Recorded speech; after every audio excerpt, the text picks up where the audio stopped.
Olá, olá, estão ouvindo minha voz?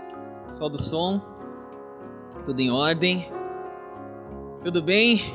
É um prazer estar com vocês hoje em mais um webinar especial de aniversário, 25 anos de carreira. 25 anos. 25 anos é um menino ainda, qual é a idade? E é legal que esse momento, assim como o Construindo Sentidos que nós colocamos... Aliás, eu sou o Emerson, né? Que chato não se apresentar. Mas o que importa mais é o que eu vou falar, né? Quem sou eu, não importa. Os convidados aqui, vocês vão ver, são caras fantásticos, importam muito mais. Aliás, o Construindo Sentidos que nós colocamos, ele é forte. Ele nos faz pensar. E nada melhor do que colocar um propósito para uma organização para a gente saber onde a gente quer chegar, né? Nesses 25 anos eu acho que a carreira trabalhou isso muito bem. Fazer parte disso é uma honra. É uma honra e eu coloco mais. A gente usa um modelo e o Construindo Sentidos ele vem de algo que a gente tem mostrado ao longo de alguns vídeos aí da nossa própria campanha. A gente usa o Viktor Frankl. O Viktor Frankl pensou muito nisso. Dentro da psicanálise, a gente tem lá Freud, que é muito famoso, é a primeira linha da psicanálise, e temos aqui o Viktor Frankl, a terceira linha. Viktor Frankl pensa o seguinte, pensou, e isso está em atividade, né? Que o homem ele precisa encontrar uma razão para a existência, um propósito. Bem diferente aqui de Freud, né? Viktor Frankl viveu isso na prática, porque quando ele pensou que se você tiver um propósito, você pode suportar tudo. O homem ele pode suportar tudo menos a falta de um propósito. É quase que se Deus desse uma chance para ele e fala assim: vamos testar esse negócio. Vou te colocar num campo de concentração. Segunda Guerra Mundial. E você diz que um propósito pode te levar a qualquer lugar, independente da circunstância que você esteja envolvido, então seja bem-vindo ao palco. E a gente conhece, a gente ouviu relatos desse palco. E valeu. Do lado de cada primeira linha diria: você é subjugado a uma situação em que você não tem condições de comer ou de fazer, né, satisfazer suas necessidades básicas, é quase que você vai virar um bicho, cara. E do lado de cá tá dizendo que nada. Eu posso não ter isso e vou me autorrealizar aqui, né? A gente acredita como carreira que quando uma empresa tem propósito, ela pode ir muito longe. E não é à toa. Olhe para as grandes empresas e as grandes marcas de hoje. Apple, Google. Essas empresas pensaram num propósito muito bem pensado. Sabe o que elas fazem? Elas divulgam isso muito bem. Não estou fazendo propaganda delas. Isso é porque todo mundo diz na mídia. Então eu só vou usar do recurso do que todo mundo diz. E quando tem um propósito, a gente vai longe. Esse evento de hoje, eu começo dizendo isso porque nós teremos aqui 3 convidados. Um deles, eu já adianto, nosso querido João, companheiro de trabalho aqui, cara fantástico, que vai provocar muito o nosso especialista. Eu espero, ele tá bem atrás de mim agora, que ele vai sentar daqui a pouco para provocar. Nós vamos falar hoje sobre a nova maneira de se relacionar com o sindicato. E isso é bem legal. Porque depois da reforma abriu-se um leque de oportunidades que talvez a gente tinha aquele paradigma de pensar que, cara, eu não quero esses caras perto de mim, mas será que não existe outra possibilidade muito vantajosa? Ao lado aqui do João se sentará o Ricardo Malvestite, provocador de primeira. Já deu pra sentir. E vamos ter que sabatinar. O Ricardo tem uma experiência muito legal. Tá à frente de um time de recursos humanos hoje. Depois vocês podem consultar no LinkedIn o perfil dele, vocês vão ver lá toda... O que interessa é o Ricardo e não onde ele tá hoje aqui, porque vocês vão ver o que ele vai falar. E ao meu lado se sentará Dr. Reinaldo Fernandes. Ele me autorizou a chamá-lo só de Reinaldo aqui, então acho que vai ser assim. O currículo dele a gente tentou imprimir aqui. Se tem um cara de direito trabalhista hoje no Brasil que você tem que conhecer, é ele. E acho que você vai ter oportunidade.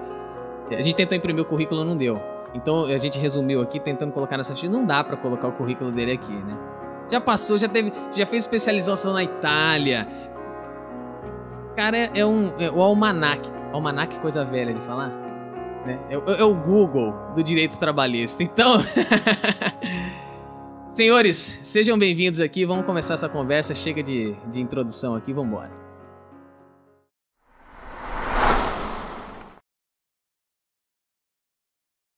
Olá, pessoal. Todo mundo acomodado? Sim. Queria agradecer, Reinaldo, tua presença. É um privilégio de ter você aqui. Obrigado pela oportunidade. Um timaço aqui agora, hein? Um timaço. Aliás, antes de vocês falarem um pouquinho, tem uma característica bem legal aqui nos dois, que eu acho que vai ser uma boa relação. Quando eu disse do propósito no começo, a carreira com esses webinários, ela tem o intuito de disseminar conteúdo inteligente. E a gente estava falando um pouco antes, né? Eu acho, qual é a função do professor hoje?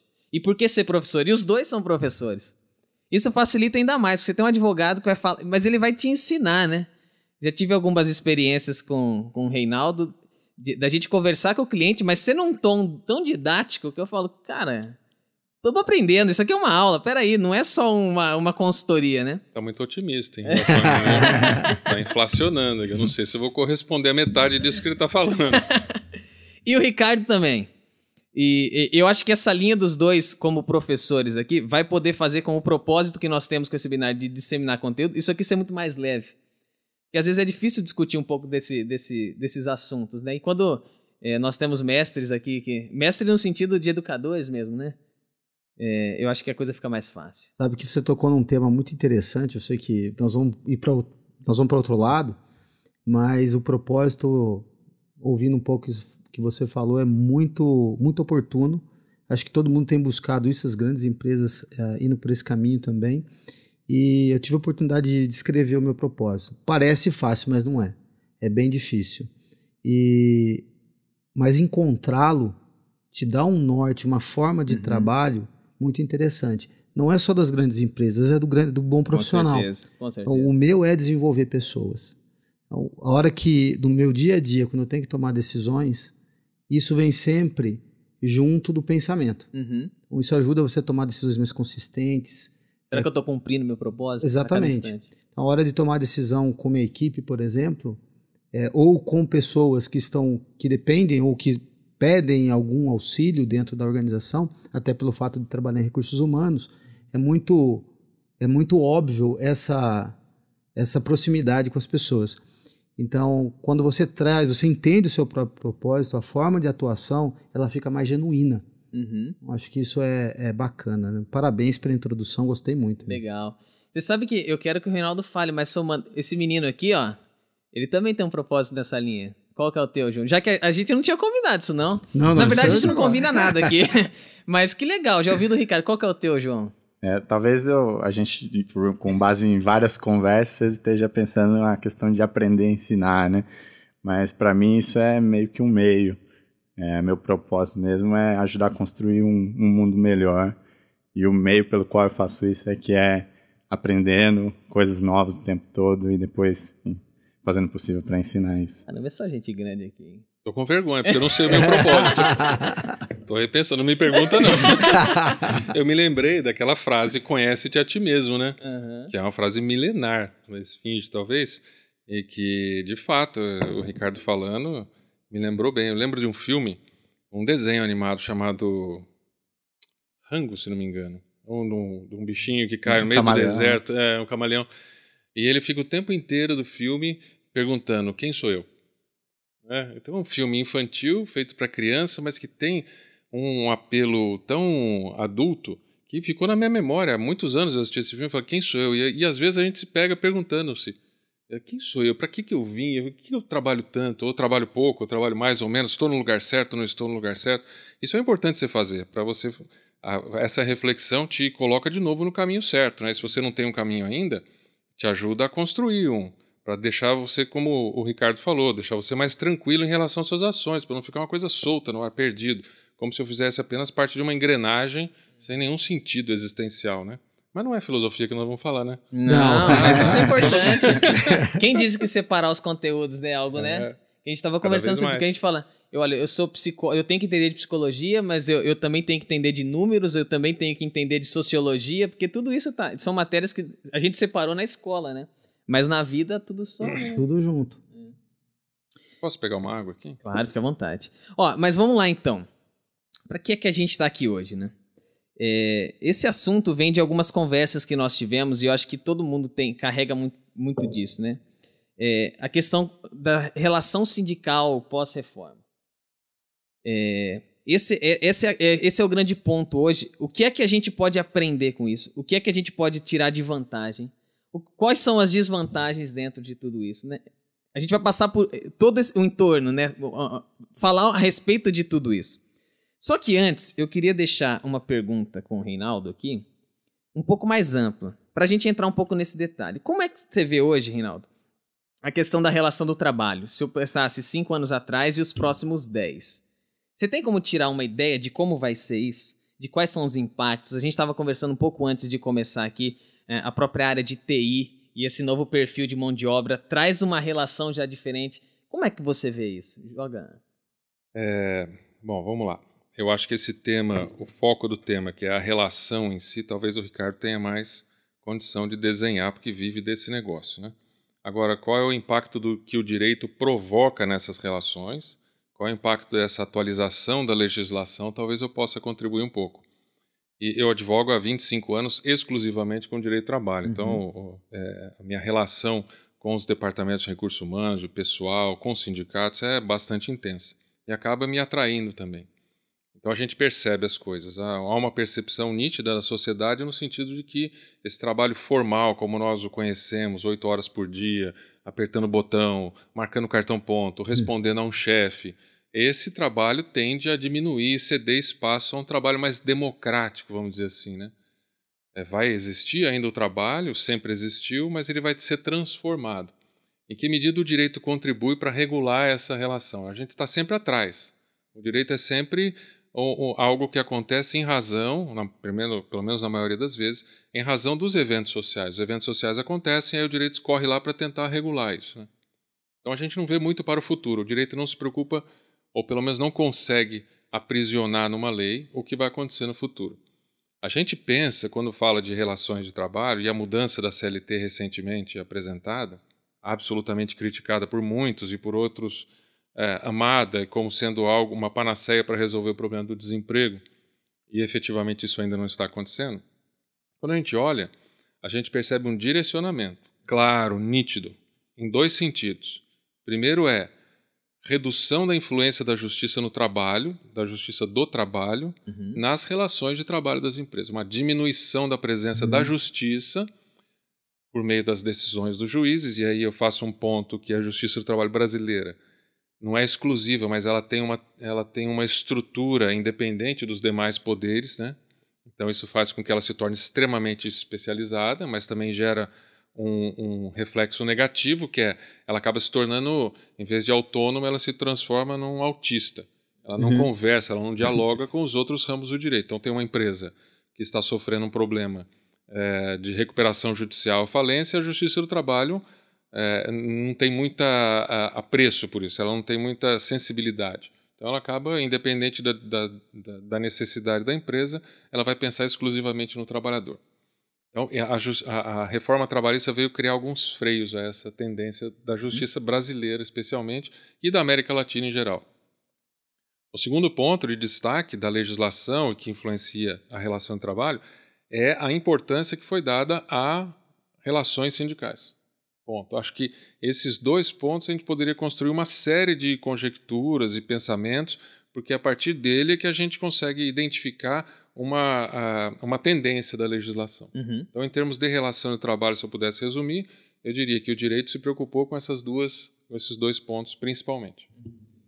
Formalizou também uma série de situações que já ocorriam, né? Na prática. Formalizou, a legislação trabalhista resolveu, aparentemente, um problema que era de tentar trazer para dentro do mercado formal um grupo de pessoas que era considerado como eventuais, etc., que eram os empregados em restaurantes de final de semana, o entregador de pizza, o cara de eventos. De desligamento, né? Isso também, que a gente não conseguia praticar, né? Porque a justiça não aceitava a homologação de acordo extrajudicial, os próprios acordos de saída, que eu acho que é isso que o Ricardo está falando, a gente acabava praticando nas escuras. esse negócio. Ah, você me devolve a multa do fundo de garantia, eu te mando embora para você receber o seguro-desemprego. Era uma coisa mal feita, né?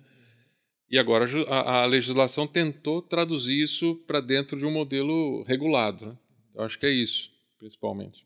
Legal, acho que foi uma boa introdução, porque dentro desses dois pontos, né, a questão da redução da justiça no trabalho, especificamente, e a importância com as relações sindicais, isso aqui daria 2 temas.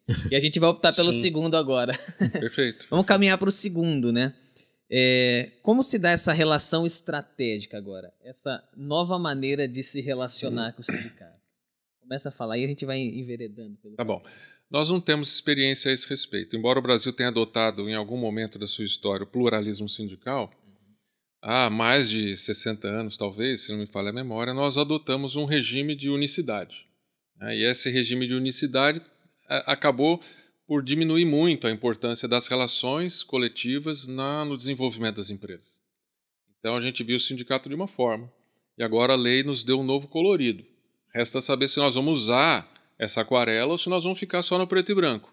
Esse eu acho que é Agora a bola, o governo ou o Estado transferiu a bola para a gente. Agora nós precisamos saber se o mundo corporativo e os sindicatos e os trabalhadores vão decidir usar esse espaço ou vão preferir ficar no preto e branco mesmo. Então esse eu acho que é um caminho a ser desenhado, que é em que medida a gente consegue, por meio dessas opções legislativas recentes, transformar as relações de trabalho.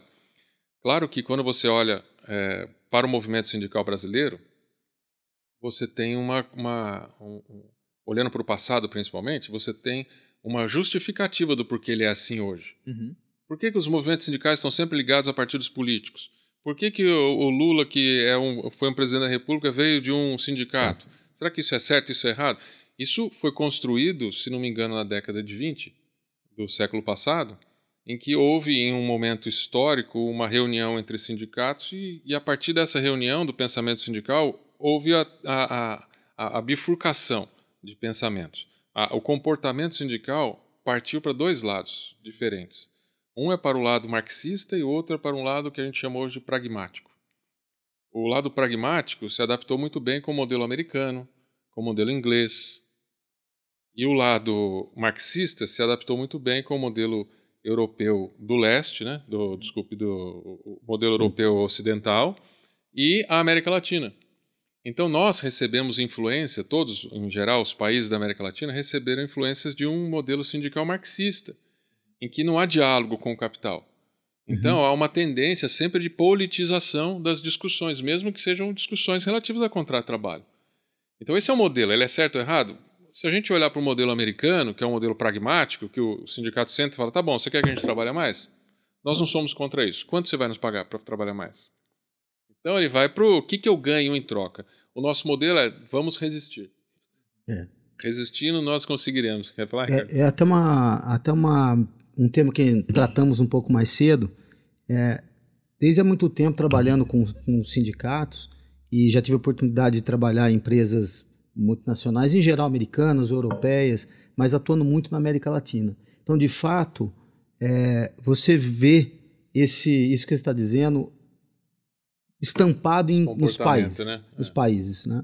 Quando você avalia, eu já tive a oportunidade de trabalhar com mais ou menos 19 países na América Latina. Então, quando você olha a legislação, ela tem essa estampa muito parecida. Argentina, México, Venezuela, quando era possível trabalhar lá, né? México. Mas uma coisa que chama muita atenção, salvo a Argentina, é a forma que está organizado o sindicato, a quantidade de sindicatos e esse posicionamento do não diálogo. Isso sempre trouxe uma situação que poderia ter sido evitada. Imagino ter sido utilizado de uma maneira mais inteligente. Então, nossa legislação, a consolidação das leis do trabalho, ela é bastante intensa, sólida, poderíamos dizer.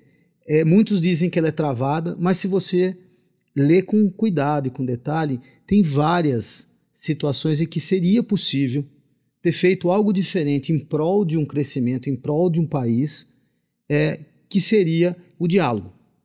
Então, o acordo coletivo sempre foi uma válvula de escape para ajustar leis que alguém pensou, talvez tardiamente, talvez seja essa a razão disso, mas que pensou e que tinha uma válvula de escape, que era a própria negociação. Isso não era possível ser feito, né? Então, eu acho que a gente perdeu em muitos momentos por ter essa distância entre o sindicato e essa visão marxista e o capital, de construirmos juntos. Óbvio que a nova legislação força essa condição, mas teria sido possível no passado, se tivéssemos uma construção lá no começo um pouco diferente. E depois, quando nós enveredamos para um modelo que o sindicato está pautado, aliás, eu conheço um sindicato no Brasil que não tem essa viés político, do resto todos têm, tomou esse viés político, essa distância ficou ainda maior. Ficou ainda maior.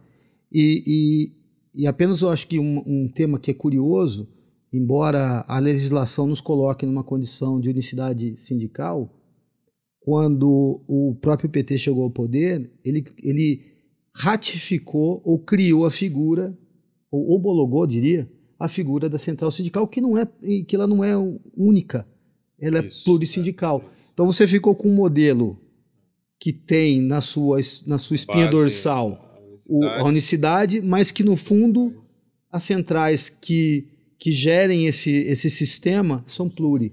Então talvez a gente tenha perdido a nossa própria identidade nessa linha, a não ser o fato disso bem colocado desse nascimento marxista. Mas eu ratifico, eu acho que a reforma traz novas janelas, mas elas haviam antes. Talvez não tivéssemos... Deixa eu só colocar um ponto. A gente sempre teve a ideia da negociação coletiva como uma alternativa saudável para a construção de caminhos, não necessariamente benefícios. Isso. A Justiça do Trabalho, e aí vem aquele primeiro papel que eu disse a vocês, a Justiça do Trabalho, ela estava construindo um raciocínio no sentido de que a negociação coletiva só é válida, só é lícita, só é admitida pelo direito quando ela gera vantagens para o empregado. Então isso é um equívoco muito grande. Primeiro, que a lei não dizia isso, e segundo, porque isso não é que uma negociação, né? Vamos combinar. Exatamente. Então, o papel do Estado não é, cada vez mais, não é de reter a autonomia da vontade das partes. Não é isso. Houve um momento histórico que isso foi necessário. Claro, você teve lá a Revolução Francesa e o liberalismo, a ideia de que as partes podiam negociar diretamente, sem a presença do Estado. Isso se mostrou ao longo da história negativo, porque o homem acabou explorando o homem. Por conta disso, a gente veio com um conjunto de regras, e aí o Estado de novo assume o papel e começa a controlar essas relações. Aí ele passa da linha e cria estados totalitários. Você tem o nazismo, você tem o fascismo, e aí nós migramos para um outro modelo, que é um modelo que nós estamos construindo agora, nesse momento, o Estado mínimo, talvez, ou o Estado do bem-estar social. O que significa isso? Quanto que o Estado precisa atuar nas relações entre as pessoas para evitar que aconteça o que aconteceu no liberalismo clássico e, ao mesmo tempo, não permitir que o Estado seja um Estado totalitário.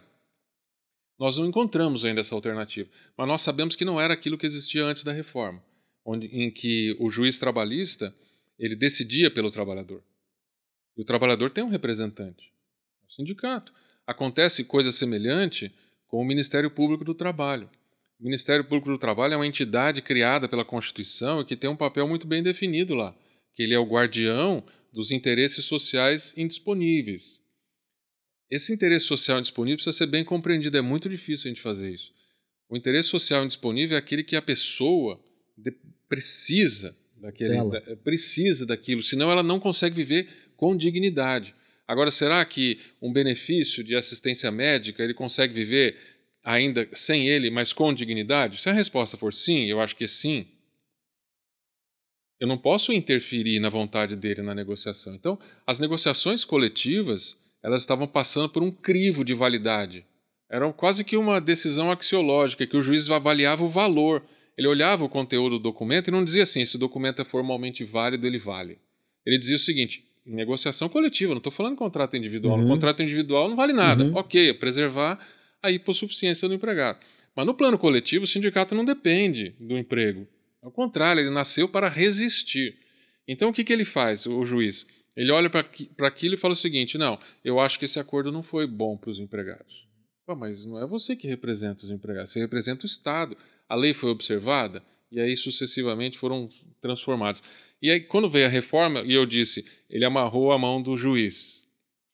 Ele amarrou nesse sentido, porque ele criou uma regrinha num dos artigos da CLT dizendo assim, a Justiça do Trabalho, quando for olhar um acordo coletivo, depois nós vamos desenvolver a discussão sobre acordo coletivo, nós vamos ver quais são as possibilidades, que eu acho que é isso que é o mais importante aqui. O que eu quero dizer a vocês é que há uma garantia de que essas possibilidades estão asseguradas pela lei, que a Justiça não vai mais fazer como antes. Ela não vai mais fazer avaliação axiológica, valorativa, ela não vai ver se o cara ganhou alguma coisa em troca.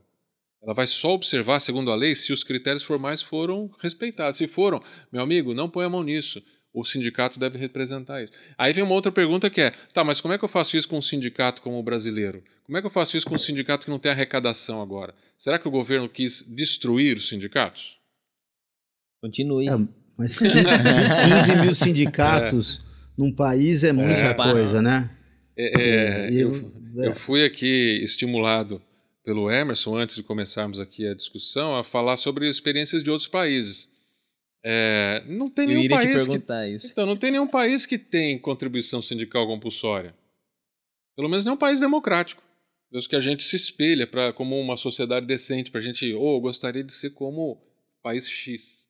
Ninguém tem contribuição compulsória. E nunca teve. Isso é coisa de fascismo, que o Brasil copiou uma Constituição italiana da década de 20. Mas a Constituição italiana já mudou em 48 e não tem mais isso, e a gente continua repetindo isso nos textos. Foi certo, foi acertada a decisão. Por mais que sofra o problema de não ter arrecadação, e isso vai resultar no empobrecimento do sindicato, são as dores do parto. Nós vamos precisar sofrer isso para nascer uma criança bonitinha. Senão essa criança não nasce. Nós não vamos ter independência e desenvolvimento sindical com essas amarras do corporativismo que nós adotamos lá da década de 24, entendeu? Então, ao dizer que o sindicato vai morrer porque não tem contribuição, eu digo, então que morra, porque eu sou favorável a sindicatos. Eu posso dar exemplos de sindicatos da qual eu sou representado, que é o sindicato dos professores, que, puxa vida, eu espero que estejam nos assistindo nesse momento. Olhem para a classe dos professores, vocês não estão representando adequadamente eles. Sabia que eu sofri uma ação do Sindicato dos Professores? Ele moveu uma ação contra a faculdade a qual eu sou empregado, querendo que a faculdade descontasse do meu salário, do salário de todos os professores, a contribuição sindical. Eu falei, mas quem é que está me representando nesse negócio? O sindicato quer que a empresa que não tem nada a ver desconte de mim o valor e eu não estou no processo. Esse que está errado. Esse que é o modelo que nós... Esse é um ponto muito curioso, né? Porque, em tese, o sindicato deveria sobreviver daqueles que querem fazer parte daquela agremiação. Porque aquela agremiação, de alguma maneira, está representando, ou em ideias, ou em posicionamentos, ou em lutas, que sejam, né? Mas não é isso o movimento que eu tenho visto, inclusive depois da reforma. Ao invés dos sindicatos ou se fundirem, ou se tornarem de alguma maneira mais atrativos do ponto de vista da prestação de serviço, eles estão preocupados, sim, eu tenho visto, com como vão resolver essa questão de caixa. Em garantir a arrecadação através, muitas vezes, do próprio acordo coletivo. Pois é, esse é um exemplo que você acabou de dar. Eu havia citado um outro que o sindicato veio oferecer, me solicitou a lista dos nomes dos empregados para que ele pudesse entregar um cartão de vantagens de XYZ, mas que seria descontado, o empregado pagaria um valor daquele cartão. Eu falei, mas por que eu faria isso? Não, mas e se o cara não quiser? Não, se o cara quiser, ele diz que não quer. Então, seria um cartão compulsório. A criatividade, a gente tem uma criatividade para resolver uma questão que, na verdade, na prática, deveria ser resolvida com uma melhor prestação de serviço ou com uma fusão de sindicatos para que, de novo, a gente tivesse um número adequado de sindicatos. Eu, apesar de aqui representar a empresa, como disse, né, também acho que o sindicato ele faz parte da equação. A gente criou no Brasil, por toda essa razão histórica já bem colocada, uma visão antagônica. Então, o sindicato é inimigo da empresa, a empresa é inimigo do sindicato, e isso não constrói. Então, mais uma vez, reforço, a reforma trabalhista vem trazer um ajuste, tardiamente, né, talvez, como bem colocado, nessa relação, inclusive do Ministério Público, né, do Trabalho. Mas já haviam outras formas que que era negociar, que era aproximar, que era construir. Se a gente continuar com uma visão antagônica, quer dizer, e o sindicato sair de cena, talvez o trabalhador vá pagar essa conta lá na frente, porque nem toda empresa é igual. Uhum. Tem as empresas que fazem, mas também tem as empresas que por N razões, acabam sim tendo exploração. Infelizmente, a gente vê, e não é no Brasil, em lugares do mundo, exploração, trabalho escravo, no século XXI, recentemente vimos notícias relacionadas a isso, ou de exclusão de uma minoria, né, de mulheres, de negros, de homossexuais, etc. Então, tudo isso, há ainda um trabalho a ser feito. Não estou dizendo que é o sindicato que tem que fazer, mas a gente como sociedade, sim. E talvez um sindicato que tenha um diálogo, que tenha uma visão um pouco mais holística, possa ajudar a construir esse caminho. Eu acho que é importante. Deixa eu ver se eu entendo, mas quando a gente discute um pouco das faixas salariais, não que ela representa quem o sujeito é, mas quando a gente pega a classe operária, o cara está no nível tático, ele já é um coordenador, ele começa a ter negociações individuais, porque ele tem condição de fazer isso, né? Por conta da própria posição. Quando a gente cai no nível de operação especificamente, você tem uma grande massa que não tem a força. Ela tem a força em si, não individual. Então você tem esse representante que, teoricamente, ele vai lutar por algo que seja vantajoso. Uma vez que você precisa que essa árvore dê frutos, ela não pode secar. Você não pode querer que ela dê fruto em tudo, que senão acaba com ela e acaba com todos, né? E do outro lado você tem uma classe que também tem que ser representada e não pode ser esquecida, ela não pode ser explorada, né? É um balanço, né? Pegando um pouco dessa linha, até porque, entendendo os acordos agora, se antes a jurisprudência ela diria assim, não, deixa eu avaliar se isso aqui foi bom realmente. Então agora com a força... Não, é a justiça do acordo que foi feito, no acordo, né? Isso é justo pelo que foi acordado. Se eu acordei contigo que iria para uma reunião às 10, você está dizendo, Emerson, é justo que você esteja aqui no horário que nós combinamos. Não se depois, mas você pegaria um trânsito em São Paulo e tal, programe-se para isso, né? Sim. Isso você tinha que ter pensado antes de falar que chegaria às 10. Como é que fica agora esses acordos? Eu acho que agora é o ponto para a gente... Então, deixa eu só fazer uma lembrança de um comentário que você estava dizendo, até para fazer sentido que eu vou falar em seguida. Fora do Brasil, inclusive na Argentina, nós não precisamos ir para países europeus para achar que os europeus são melhores que a gente. Aqui na Argentina, os sindicatos de empregados, eles já reconheceram uma diferença que já existe também no Brasil, mas que nós não nos atentávamos a isso. O sindicato do operário não é o mesmo sindicato do gerente. Começa aí.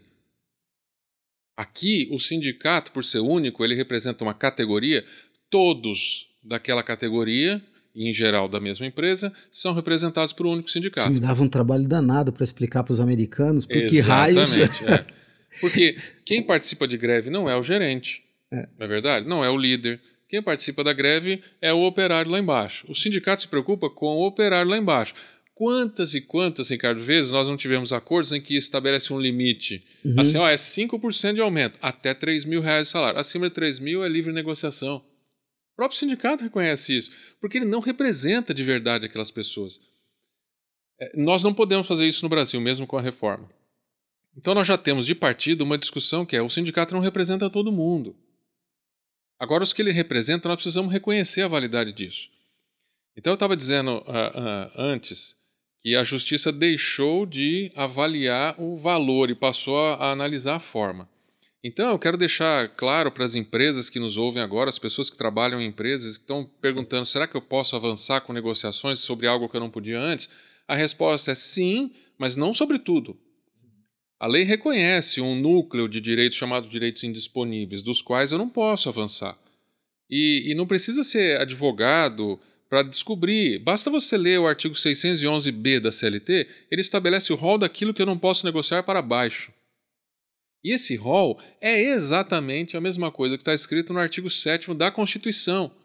Quer dizer, o legislador, que muita gente criticou dizendo que era neoliberal, etc., nesse ponto ele respeitou integralmente o que nós já sabíamos. A Constituição não se mexe. O resto, você pode negociar livremente. Então você tem aspectos como negociação de marcação de ponto, que é um trauma para as empresas. Tem empresas que têm atividades no campo, atividades na indústria, que eu tenho um cliente que ele tem um ponto na empresa E o sujeito, ele pega na empresa, é um escritório, ele leva pro trecho lá, ele vai lá fazer uma obra. E esse meu cliente, ele ficou tão com medo da justiça, de outros carnavais, que ele faz um ponto aqui e um ponto lá. Esse sujeito entrou com ação na justiça, nós juntamos 2 pontos. A juíza falou, como assim tem 2 pontos? Não é que tem 2 pontos, é que ele chega lá na empresa, ele marca, depois chega lá, não pode ter 2 pontos. Quer dizer, toda a preocupação que ele teve para mostrar exatamente o que acontecia foi em vão. Então, hoje eu posso, por meio de um acordo coletivo, estabelecer um sistema de controle que eu quiser. A lei diz isso. Outra coisa que a lei diz, eu posso estabelecer uma forma de distribuição de PLR diferente do que está na lei. Nós precisamos analisar se o incentivo tributário previsto na lei vai ser aplicado do mesmo jeito. Mas é uma questão que eu posso trabalhar. Tem uma coisa curiosíssima que agora a legislação permite, que eu posso criar, por meio de negociação coletiva, um plano de cargos e salários. Bom, mas eu podia antes. Ok, podia antes. Mas agora, a lei inclusive coloca assim, você pode estabelecer por meio de acordo coletivo, seja dentro do plano ou fora do plano de cargos, as funções são chamadas funções de confiança. Que era uma grande dúvida que a gente tinha. A legislação agora permitiu que o sindicato objetivamente diga, dentro de uma empresa, imagina que você tenha lá inspetor de qualidade. Não é um cara que o juiz olha e fala assim, esse cara não é de confiança, inspetor de qualidade. Mas só que lá, no acordo coletivo, está dizendo assim, na empresa X, o inspetor de qualidade é cargo de confiança. O juiz vai passar por cima disso. A empresa vai ter um negócio chamado segurança. Não é para trair o empregado. Mas você acha que isso pode ter algum revés ou não? Porque eu ouço muito disso, inclusive dentro das empresas, só que nós não temos nenhuma jurisprudência, ainda não foi, nós só vamos descobrir essas decisões daqui a X tempo. Você tem razão. É que assim... Reinaldo falou isso antes, porque ele falou, vamos experimentar isso agora a partir daqui, né? Não dá para tirar conclusões. Né? Então, nós temos assim, nós somos o gato escaldado que tem medo de água fria. Exatamente. A justiça foi tão crítica com relação aos acordos e passou a avaliar o valor do acordo que hoje a lei, estando mais favorável ao empregador, vamos dizer assim, nesse aspecto, a gente fica com medo de arriscar.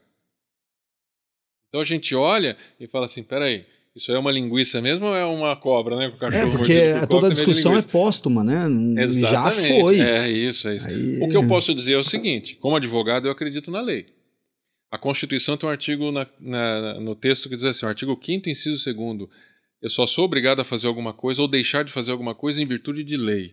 Se existe uma lei, eu posso dizer que eu sou obrigado a fazer ou eu sou obrigado a não fazer. Agora, se eu tenho uma lei que me autoriza a fazer, não me parece que a justiça tenha autorização para modificar o conteúdo da lei.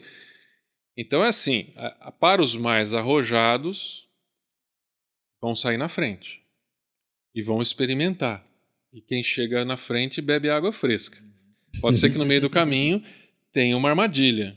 Vai ter que capinar a mata. É saber que tipo de... Mas antes nós tínhamos uma incerteza do que tinha naquele poço. Se era água, se era barro. Agora nós sabemos que tem uma água fresca lá. Mas resta saber se a gente está disposto a existem várias decisões que, apesar de uma interpretação ou do advogado da empresa ou de um escritório bem conceituado, tem a tal da jurisprudência ou as súmulas do TST, né? E que continuam existindo. Por alguma razão pode haver algum ponto, vamos entender a questão do cargo de confiança.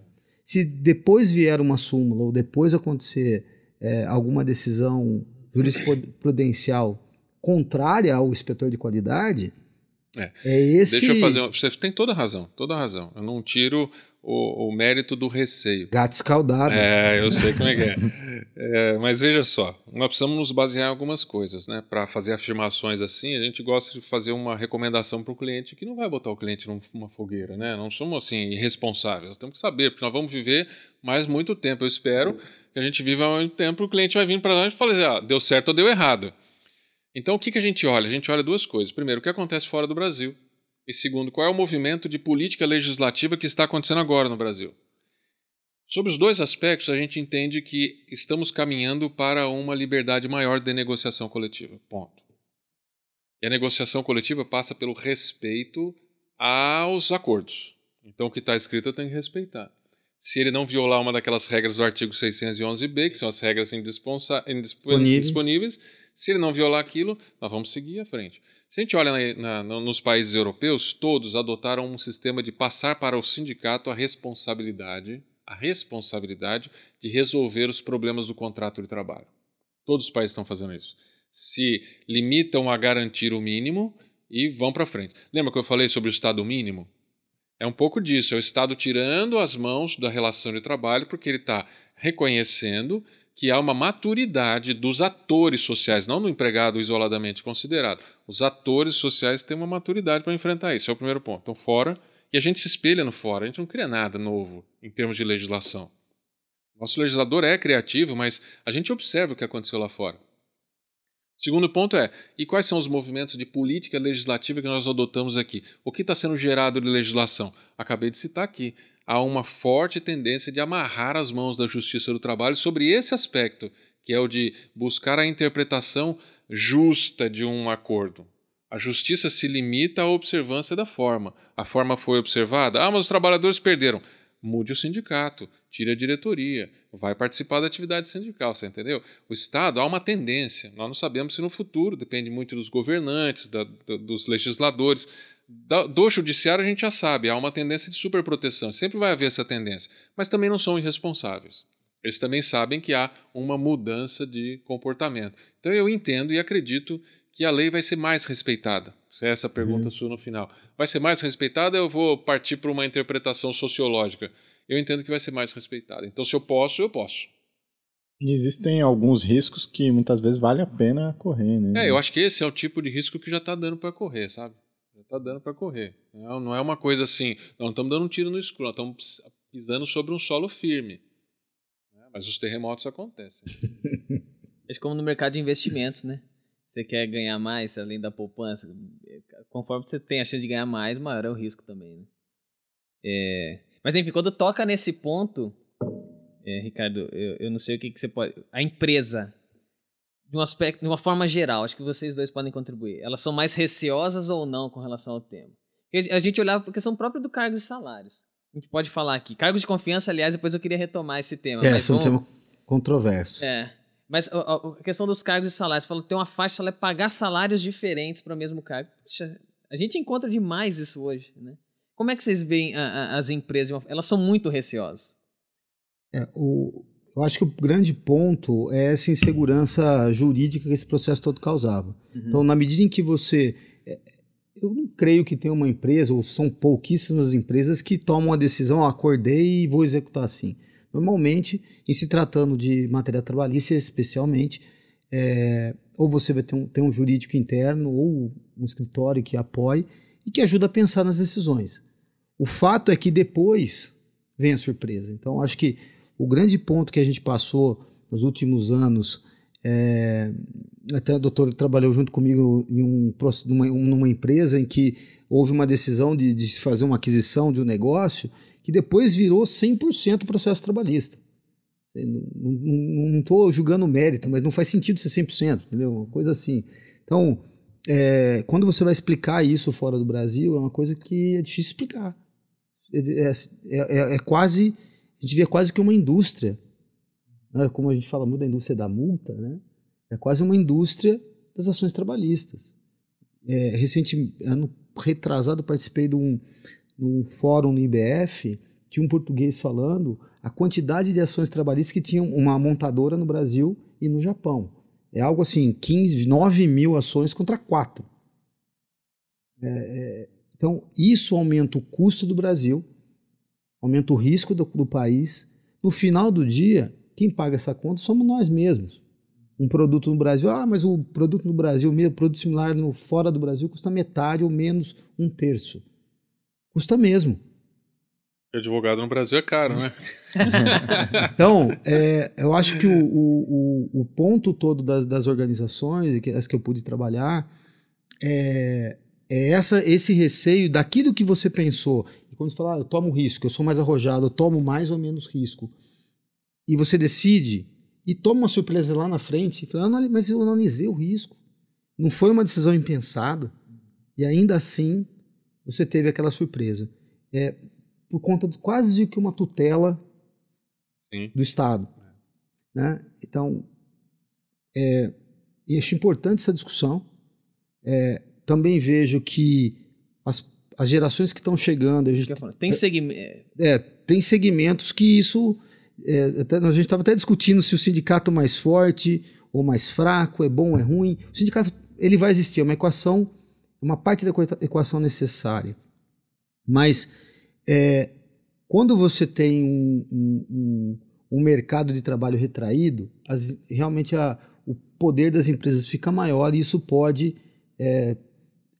trazer pressão para a classe trabalhadora, e o sindicato seria esse ponto, né? Uhum.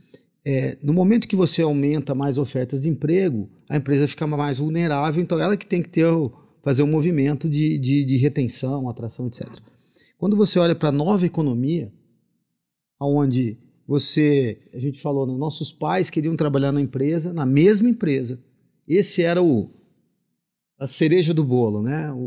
Uma pessoa bem sucedida é aquela que trabalhava 30 anos na mesma empresa e nela se aposentava. Não era assim? Eu acho que vocês, especialmente a carreira, devem ver isso. E essa tendência, ela quase que não existe mais. Então, a capacidade e a quantidade de oportunidades e possibilidades que as gerações que vêm chegando têm de mudar de carreira. Uhum. Hoje eu sou um empregado de empresa A, amanhã eu estou na Z e depois eu sou empreendedor. Depois eu vou dar aula. Então, inclusive isso é uma matéria na Você S.A., sobre multicarreiras, é muito curioso.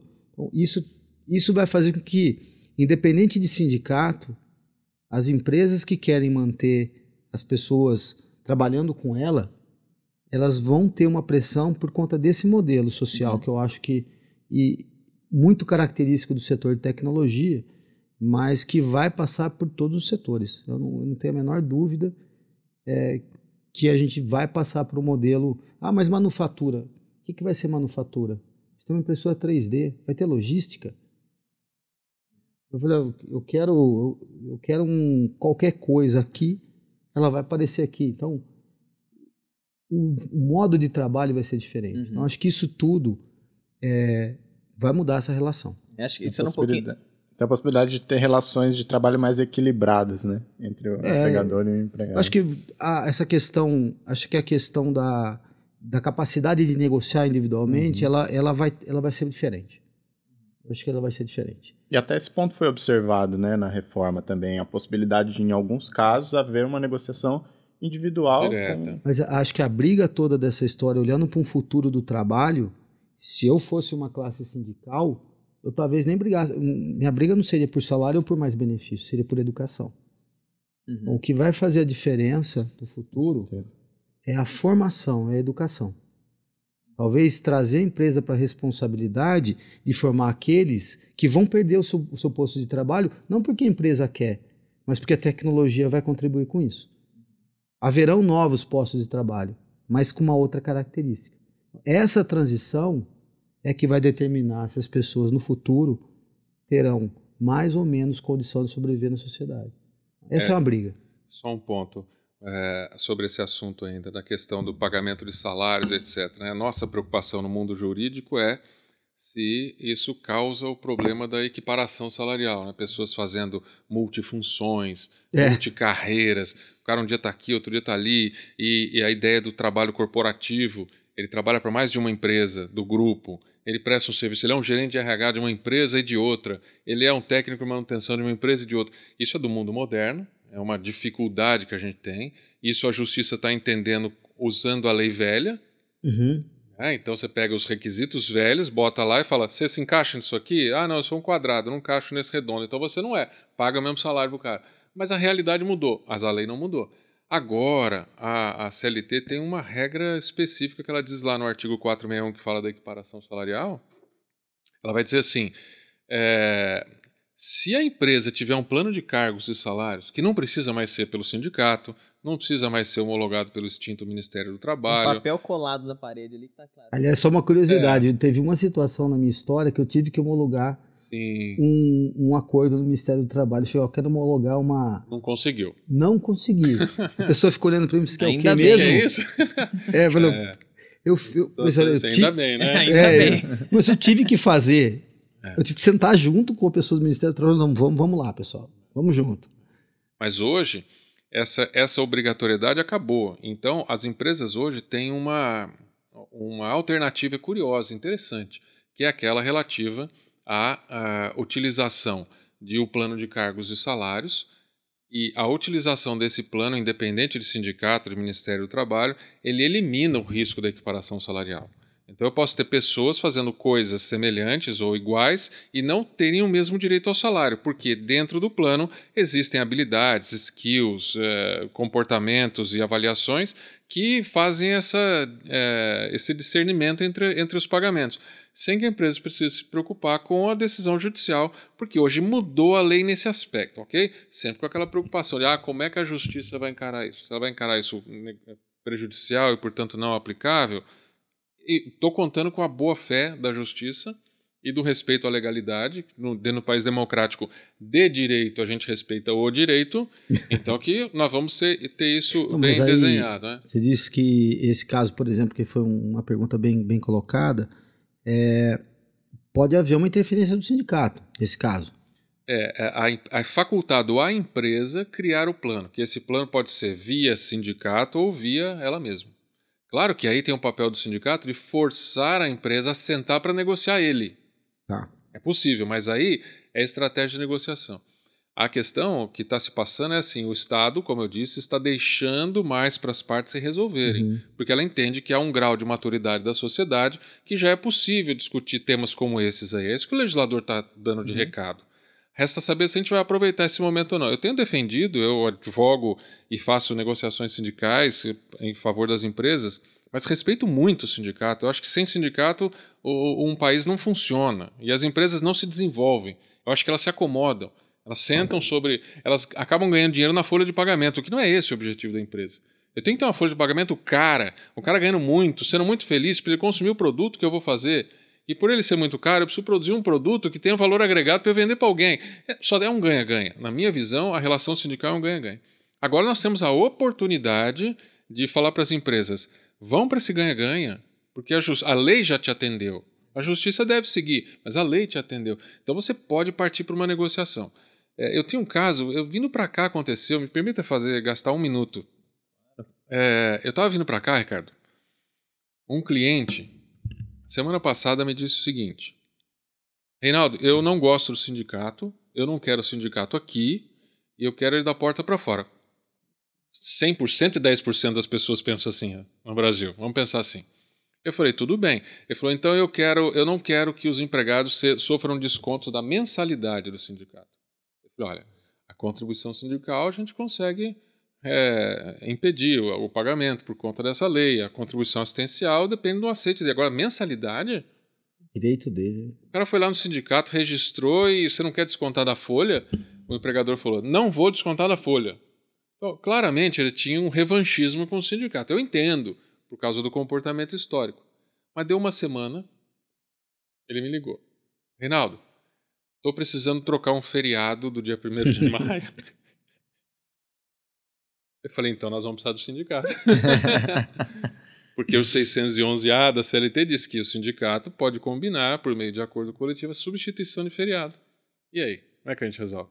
Então foi muito rápido para ele compreender a mudança de paradigma. Eu tive uma situação no passado e o sindicato tentou forçou mesmo, uma paralisação.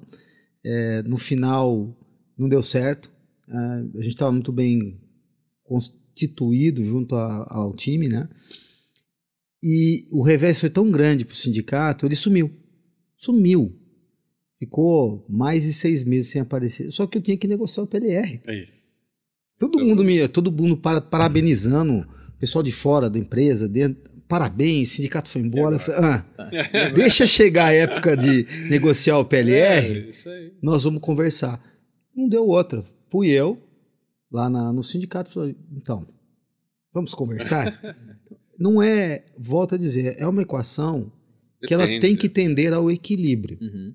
Eu acho que é isso que o doutor também, há muito tempo trabalhando com o sindicato, negociando, sempre sentado do lado aqui da empresa, é uma relação bastante curiosa, é um processo bem interessante, para quem faz, tem oportunidade, é bem interessante, mas que tem que encontrar esse ganha-ganha. Eu acho que a história não nos trouxe, como eu tinha colocado no começo, né? Esse 110% de pessoas que pensam, eu não quero sindicato aqui, muitos executivos, muitas empresas pensam assim, e eu acho que também um papel de RH diz que não é assim, a gente tem que usar da melhor forma. Tem uma parte dessa equação que deveria tender ao equilíbrio, que faz parte da companhia, tem uma parte que faz parte do sindicato, e juntos a gente encontrar esse caminho, né? Mas não dá para tirar da equação. Eu costumo brincar, sempre quando eu vou dar aula de direito sindical, tem uma disciplina dessa na faculdade de direito, né, direito coletivo, eu sempre brinco assim, olha, a relação sindical é uma relação conflituosa, só não é mais conflituosa que o casamento, é o único que ganha da relação sindical. E a gente convive com a nossa esposa, com nossos maridos aí, não é? Você tem que aprender a conviver. Então, ele é uma relação de ganha-ganha, como o Ricardo falou. Você precisa obter vantagens e também precisa conceder. Não adianta você achar que a relação com o seu empregado é feita, é unidirecional. Só você dá as vantagens para ele. O sindicato não pode dar nenhuma vantagem. Esse processo é um processo que precisa ter essa retroalimentação, né? Eu preciso alimentá-lo porque uma hora eu vou precisar dele. Inclusive o sindicato também, ele precisa oferecer vantagens para os colaboradores para que eles se filiem e queiram participar. Esse né? é um aprendizado que eles vão ter que fazer agora. Eu preciso merecer minha compensação. Não é brigar para fazer um acordo e obrigar a faculdade a descontar. É oferecer o serviço. É oferecer o serviço. É que isso não cabe num modelo de sindicalismo marxista. Pois é. O sindicato não oferece serviço. Veja, ele é um ator que é um protagonista do proletário. Você entendeu? Esse é que é difícil cair na cabeça. Põe na cabeça, faz um exercício de se colocar no lugar dele. Ele é um cara que foi construído com a ideia de destruir o capital, porque o capital faz mal ao empregado, e assumir os meios de produção, porque foi escrito pelo Marx, ele tinha razão há muitos anos atrás. Ok, agora eu vou oferecer serviço, o que é? Eu vou fazer desconto na barbearia? Eu vou dar uma colônia de férias lá em Cubatão? Não vou fazer isso não, isso aí é coisa que o empregado com o salário dele ele tem que conquistar, não sou eu que tenho que fazer isso. Nós recebemos aqui na Facamp, onde eu sou o professor, e aí por isso eu já revelei qual é o meu sindicato, foi sem querer que eu revelei o sindicato. Aqui na faculdade nós recebemos um professor da Itália. Ele é um sociólogo. Ele veio dizer exatamente isso. Ele falou assim, aqui no Brasil, ele disse, eu acho estranho até que no Brasil vocês oferecem muito serviço, tem serviço jurídico dentro do sindicato. Eu falei, mas na Itália não funciona assim? Ele falou, não, lá nós só representamos as pessoas. Simples então eles acham isso como sendo uma coisa que não cabe dentro de um movimento sindical. É como a igreja que vai vender no seu templo, fazer um shopping dentro de uma igreja. Não cabe, são duas coisas incompatíveis, né? Eu espero que ainda esteja assim, essa relação. Mas então, essa é a história. Agora, tem um outro ingrediente aí no meio, que é a lei mudou também para introduzir um novo player nisso aí, que é a representação dos trabalhadores na empresa. Isso sim. Então, nós estamos instituindo, a lei acabou de aprovar isso em novembro de 2017, nós ainda não entendemos muito bem, mas nós acabamos de aprovar que dentro das empresas com mais de 200 empregados pode haver uma comissão de fábrica. Chamada Comissão de Fábrica dos anos 80 nosso aqui. Então, o que isso vai representar em relação ao sindicato? O que isso vai representar em relação ao empregador? Nós precisamos aprender logo isso. Para quem sair na frente e discutir esse tema, vai ter uma vantagem competitiva em algum momento. Eu vou conseguir estabelecer uma paz dentro da minha empresa. E os empregados mais próximos da empresa, eu acredito, eles são mais sensíveis aos problemas da empresa e da necessidade deles. O sindicato mais fora tem uma visão mais genérica. O cara lá dentro tem uma visão interna. É isso que sempre me chamou a atenção da distância do sindicato, né? Nem todos, não posso dizer que todos os sindicatos são iguais, porque eu já tive a oportunidade de trabalhar com grandes sindicatos que era possível o diálogo. Mas o que a pessoa quer dentro da empresa? Ela só quer salário mesmo? Ou ela quer um desenvolvimento? Ela talvez queira uma carreira, talvez queira aprender alguma coisa diferente. Então, tem empresas que se dedicam a fazer esse trabalho, e posso dizer várias delas, conheço, e que isso não passa no bojo da discussão. De maneira positiva ou negativa, não chega nem perto. Então, do sindicato entender que a empresa faz lá o seu plano de cargos, que no final do dia, para também promover esse desenvolvimento. Interessa a empresa manter dentro cada dia mais na sociedade que vivemos, o diferencial competitivo está na capacidade de você criar alguma coisa nova, de você fazer diferente, de você criar um novo serviço. Isso não nasce de outra coisa senão de pessoas. Então, manter os melhores talentos dentro das companhias tem sido cada vez mais primordial do ponto de vista estratégico. Isso não está na discussão, isso não está na pauta do sindicato. Volto a dizer, trabalhar num modelo, nunca vi um sindicato perguntar para mim, ou eu também nunca levei, vamos lá, dos dois lados, né? Como é que nós vamos discutir educação, desenvolvimento? Raramente isso apareceu dentro da discussão. É o propósito do trabalho, né? Pois é. Por um lado, se você olhar como um mal necessário, é uma coisa. Outro eu posso me tornar um sujeito melhor. Aí também tem ética, é uma base que vai dar o direcionamento. Porque um acha que o trabalho é um mal necessário, mas eu preciso do capital, e o outro não, dignifica o homem, sabe aquelas coisas, né? De onde vem isso? Eu acho que aí pode dar um pouco do direcionamento, né? A gente tem muitas perguntas. Eu queria passar ainda por banco de horas. Eita. Você que tá sentadinho aí, poxa, eu imagino que vocês têm várias coisas. Sobre o cargo de confiança. Então, como é negociar isso? Só voltando, porque a gente falou... Esse é um tema bom, hein?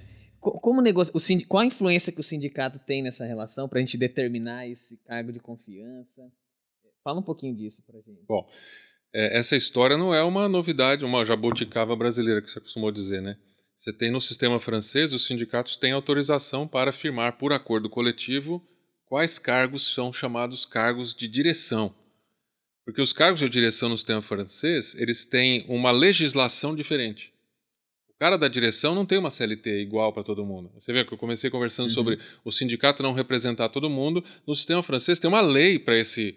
Ele reconheceu, o legislador reconheceu, não, existem trabalhadores de uma categoria, existem trabalhadores de outra categoria. Então a lei lá reconheceu essa diferença. E é papel da negociação coletiva dizer quem está aqui ou quem está aqui. Então, obviamente, lá eles têm muito mais experiência do que a gente em saber quais são os problemas decorrentes dessa negociação, né? Claro que lá, se eu colocar o cara nesse pacote, ele vai talvez ter menos vantagem. Então o sindicato faz esforço sempre para diminuir a importância disso. Nós vamos enfrentar isso, porque ele já sabe que qual é o objetivo de colocar o cara como num cargo de confiança? É não pagar hora extra. Hoje é esse o objetivo. Hoje. Amanhã eu posso ter um PLR para cargos de confiança e um PLR para trabalhadores comuns. Então, quando eu definir lá no acordo coletivo que ele é cargo de confiança, ele vai automaticamente migrar para um outro pacote de vantagens, obrigações, respeitos, etc. É isso que é legal. Talvez no primeiro momento o nosso desafio é convencer o sindicato que ele pode trabalhar num processo de reconhecimento dos cargos de confiança para que eu possa adaptar. Olha, esse cara não faz jus à jornada de trabalho controlada. E aí qual é o papel do sindicato? Simplesmente assinar? Não, ele vai falar assim, tá bom, então esse cara tem que ter liberdade efetiva de jornada. Esse cara não pode ter celular depois das 6 horas da tarde. Pode ser que ele queira fazer isso. Nós vamos ter que desbravar esse matagal. Porque ele não foi ainda. Existe um matagal, foi criado, agora nós estamos com as ferramentas para invadi-lo. Essa é a questão que vai se desenhar ao longo de categoria para categoria, né? Então, o que se espera na parte da definição de cargo de confiança, no primeiro momento, é estabelecer segurança jurídica para as empresas, para que quando alguém for, o Emerson, está considerado como um cargo de confiança dentro de um acordo coletivo, o juiz não vai fazer as perguntas que ele faz hoje. E hoje eu levo o Emerson e digo assim, excelência, ele não deve receber horas extras, porque ele é cargo de confiança. O juiz fala, você tinha empregados que você subordinava, você tinha poder para assinar cheque pela empresa, tinha procuração, qual que era a sua... Então ele vai avaliar, depois do problema ter aparecido, é o juiz que vai dizer se eu me ferrei e tenho que pagar 5 anos de hora extra ou não, não é? Agora, o que a gente está fazendo é, antes do problema aparecer, eu dou um fim para ele. Eu acabo com o problema. E o juiz, ao receber aquilo, ele vai falar, bom, tem um acordo coletivo, o senhor era esse cargo aqui? Era esse cargo aqui. Acabou. Resolvido o problema. Na Itália tem um modelo curiosíssimo de eliminação de processo, que é a tal das comissões a gente tem aqui as comissões de conciliação prévia, nosso modelo de conciliação prévia. Lá tem um nome diferente que não me ocorre agora, já apareço com ele, mas o que a gente tem lá... você leva o empregado e o empregador na frente de um conciliador, que pode ser um professor universitário, que pode ser um representante do Ministério do Trabalho da cidade local, pode ser o sindicato. Eu vou lá e falo o seguinte, olha, eu e o Ricardo somos maduros, ele tem formação profissional, ele tem um salário bastante elevado em comparação com a média nacional e nós queremos combinar um contrato de pessoa jurídica. Ele vai trabalhar para mim todos os dias, mas eu não quero relação de emprego com ele e ele não quer comigo. Mas como a gente não quer que lá na frente dê problema, nós já queremos que o senhor avalie isso e já me diga se pode ser ou não. Aí o cara chega e pergunta, mas o que você vai fazer lá? Ah, fazer isso. Você tem certeza? Sabe quais são os direitos trabalhistas? Aí você vai falar, mas eu vou ganhar mais com a nota fiscal, tenho uma tributação melhor. Fala, é isso que você quer? É isso que eu quero. A vontade do Ricardo está sendo observada. Claro que em situações específicas, nós estamos falando de uma sociedade mais desenvolvida, não é? Nós temos 2000 anos de história lá, aqui nós temos 500 ainda, estamos aprendendo. É uma realidade diferente, mas nós só podemos pensar num universo desse. E o legislador pensou hoje, ao colocar num dos artigos da CLT, se não me engano 442, ele falou o seguinte, João, o empregado que tem nível superior ganha mais do que 11 mil e poucos reais por mês, ele é alguém que pode decidir como um sindicato decide. O que nós fizemos? Criamos a figura do hipersuficiente. Tem o hipossuficiente e o hiper. Esse hiper é um embrião daquilo que a legislação francesa concluiu pela diferença, aquilo que os sindicatos argentinos reconheceram que é diferente. Então isso é um embrião, nós colocamos uma cunha e vamos testar. Agora, a responsabilidade está com a gente. As empresas, os sindicatos, o quanto nós queremos essa liberdade, porque nós lutamos por ela, hein? Muitos embates, eu venho do meio acadêmico também, muitos embates, e o direito do trabalho, como eu disse, é absolutamente conflituoso. Na questão acadêmica tem os dois pontos. Tem o cara que é o cara que defende o trabalhador achando que o capital vai massacrá-lo, tem um cara do capital que só pensa no lucro, esses dois não se conversam muito bem.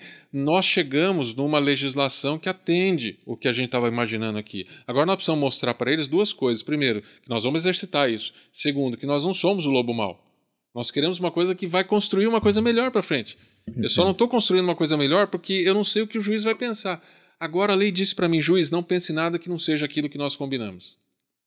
Esse é o papel nosso. Se a gente não usufruir esse direito, diria o Ehring naquele livro A Luta pelo Direito, se a gente não usufruir, ele vai acabar. Então, isso lá é verdade. O prato está servido. Quer saber se a gente vai aproveitar dele ou vai deixar ele esfriar. Se ele esfriar, o garçom vai levar embora.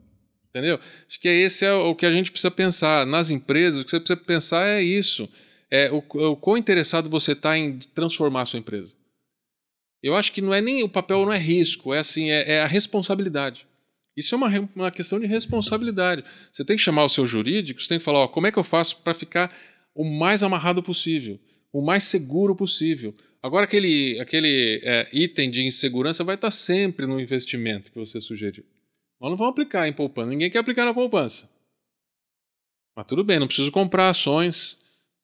Deixa eu ver se eu citar alguma empresa aqui. Não sei qual empresa. Pronto. De risco. Pronto.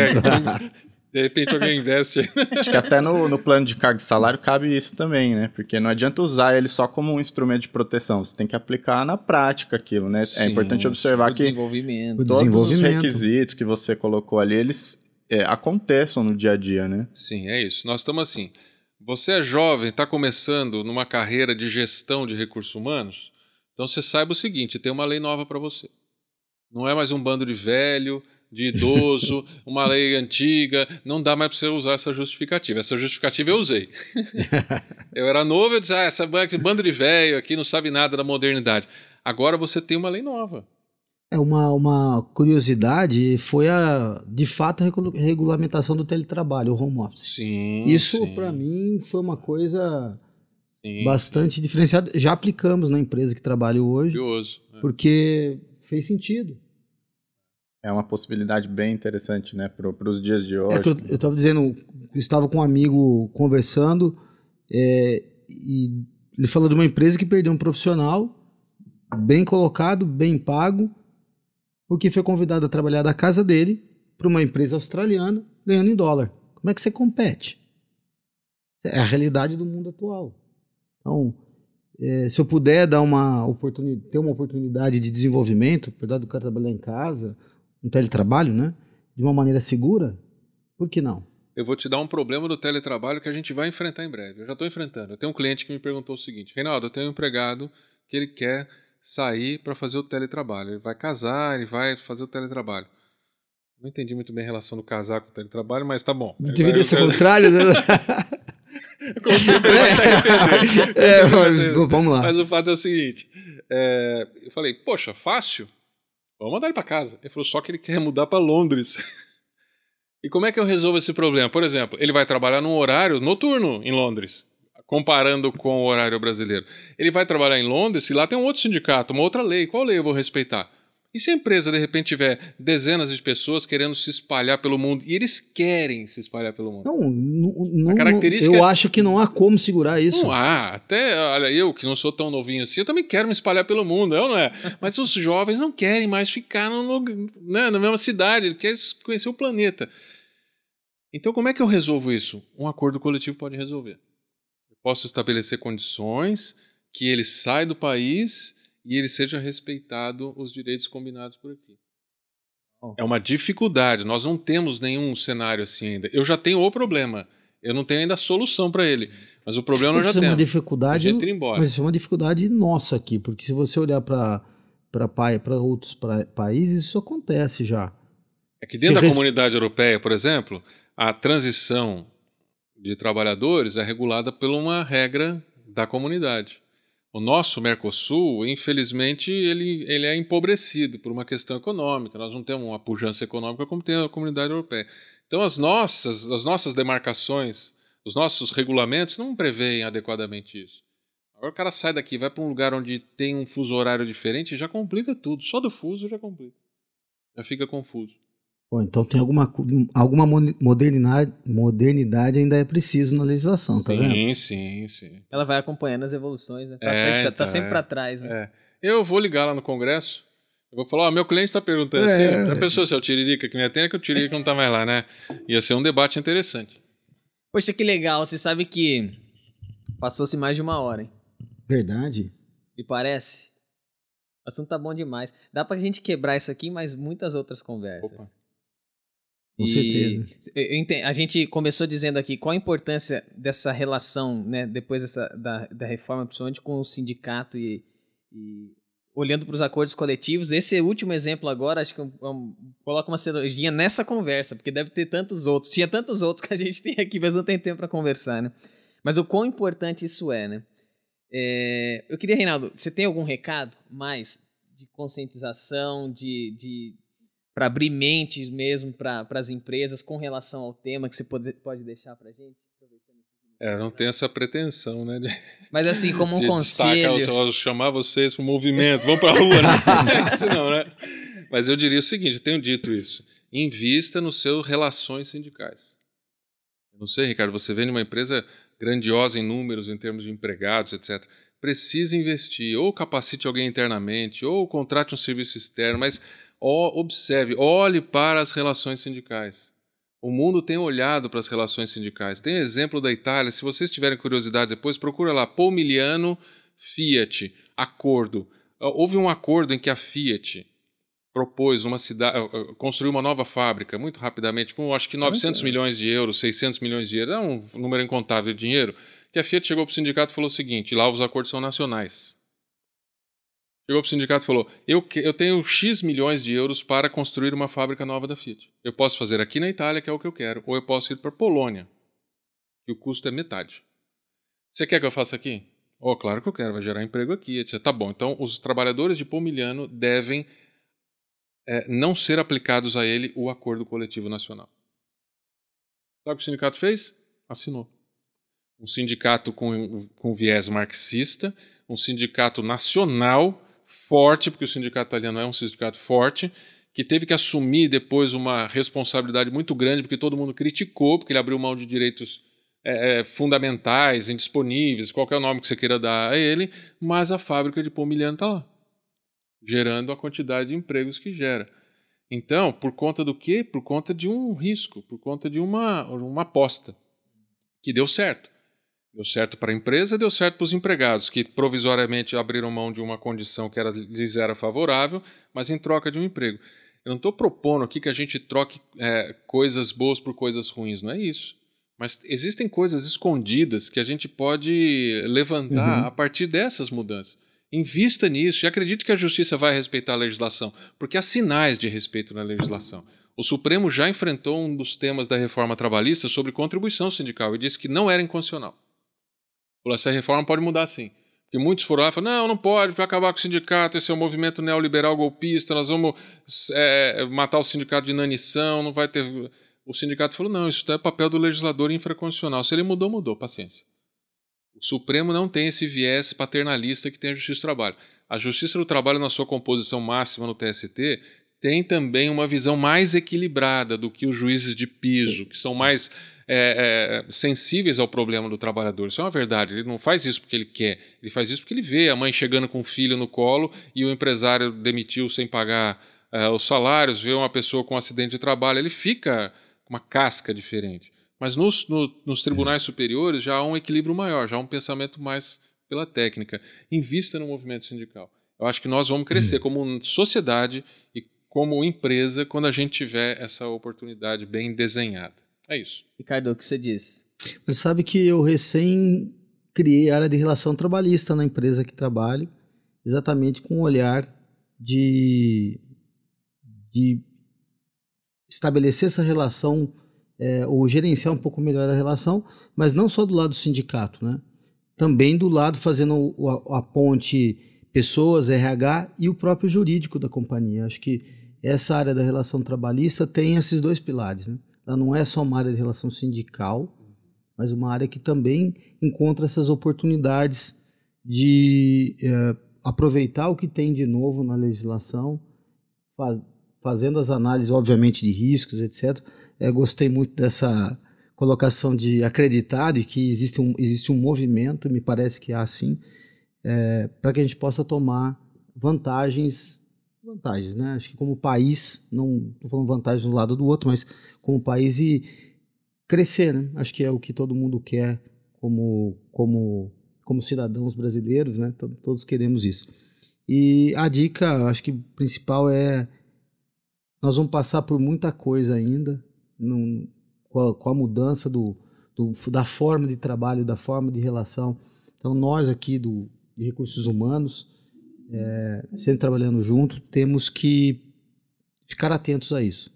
Relação trabalhista é uma coisa, desenvolvimento acho que é um tema absolutamente premente. Como é que a gente lia as duas coisas? E cada vez mais nós temos que conectar as pontas, né? Bom? João, estamos aprendendo aqui, hein? Exatamente isso que eu estava pensando. Privilégio, né? Dentro do que eu falei no começo de propósito, tá aprendendo mais um pouco aqui. Legal. Primeiro, como aluno do professor Reinaldo já, e agora eu também. Legal, eu falei desde o começo que os caras não eram pequenos aí, ó. Tá vendo? Que papo legal. 1,91 m. São os maiores advogados. Não é só isso, não. Bom, eu queria agradecer, Reinaldo. Muito obrigado. Prazer. É um privilégio tê-lo aqui. A gente vai ter mais conversas como essa. Ricardo, um privilégio tê-lo aqui, tá? Eu também. E quero dizer que esse webinar ele é gravado, então ele vai pro YouTube agora. Se você não conhece o nosso canal lá no YouTube, aproveita para dar uma conhecida. Carreira Miller, você entra lá, se inscreve, a gente gera muito conteúdo legal. Esse aqui é um deles, dentre outros. Queremos trazer os figuras aqui, mestres aqui de novo pra gente continuar esse tema, porque eu acho que tem muitas perguntas que não puderam ser respondidas aqui, inclusive do pessoal que tá aqui atrás das câmeras, estava só faz essa pergunta e não deu pra ele, né? Eu queria agradecer a tua participação e dentro desse aniversário de 25 anos, esse é um dos webinários dentre outros. Espero que você curta todos eles. É isso.